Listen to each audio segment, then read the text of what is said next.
벡터는 새로운 체계인데요.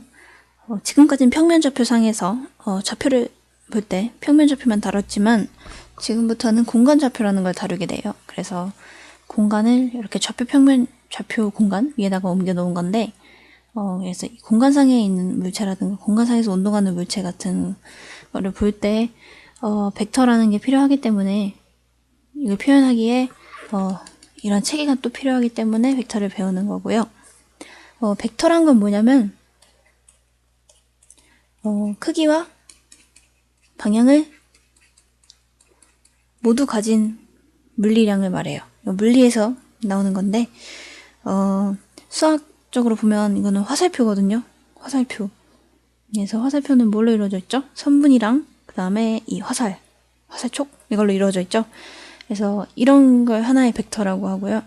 여기 시작점이 있고 끝나는 점이 있는데, 이거를 시점과 종점이라 그래요. 시점, 종점. 그리고 이 선분의 길이 있죠.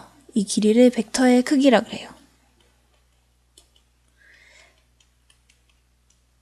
그래서 벡터의 크기는 이 선분의 길이를 통해서 나타내고, 방향은 이 종점의 방향, 시점과 종점의 방향으로 나타내는구나 라는 사실을 아시면 되겠고요. 이거를 나타내는 방법에는 점이니까 시점이랑 종점은 점이죠. 그렇기 때문에 점 A, B 이런 식으로 나타내고요.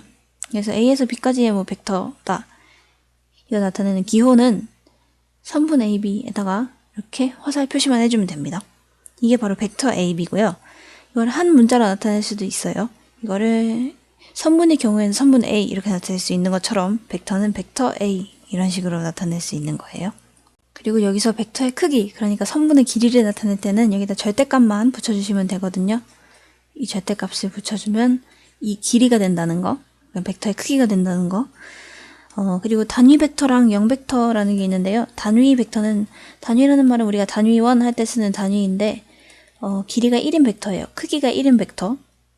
그래서 크기가 1이라면 이건 단위 벡터겠죠. 그리고 영 벡터는 크기가 0인 벡터예요. 벡터는 시점과 종점이 있다 그랬는데, 크기가 0이라면 길이가 0이어야 되겠죠. 그런데 시점과 종점의 차이가 없으면 돼요. 그래서 시점이 곧 종점이면 그게 0벡터가 되는 거예요. 시점, 종점. 그래서 0벡터는 이런 식으로도 쓸 수 있고, 점 A에서 A까지의 벡터, 또는 아니면 0벡터 이런 식으로도 씁니다. 근데 0벡터는 방향이 없죠. 방향을 생각하지 않겠죠? 아무튼 벡터는 평면에서도 쓸 수 있고 공간에서도 쓸 수 있어요. 공간에서 쓰기 위해 만든 게 벡터지만 평면에서도 쓸 수 있고, 평면에서의 벡터를 평면 벡터, 공간에서의 벡터를 공간 벡터라고 합니다. 이제 두 벡터가 서로 같을 조건을 배울 건데요. 그걸 배우는 이유는 우리가 등식을 만들기 위해서예요. 그래야지 연산을 할 수 있으니까. 그래서 두 벡터가 서로 같다. 이게 무슨 말이냐면, 벡터의 정의에서 다시 한번 생각해 볼 수 있어요. 벡터의 정의는 뭐냐면, 크기와 방향을 둘 다 가진 물리량이었죠. 그러니까 어떤 벡터가 서로 같으려면 크기가 같고 방향이 같으면 서로 같겠죠. 그러니까 시점이나 종점은 상관이 없다는 거예요. 시점의 위치 상관이 없어요. 그러니까 이런 거죠. 이게 공간이라고 했을 때 이 안에 벡터가 이렇게 있다.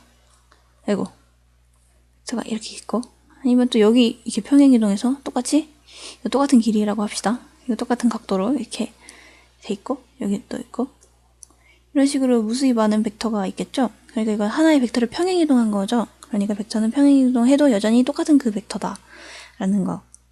그러니까 이런 식으로 볼 수도 있어요. 평행이동을 해서 겹쳐질 수 있으면 그거는 같은 벡터다. 다 같은 벡터예요. 아시겠죠?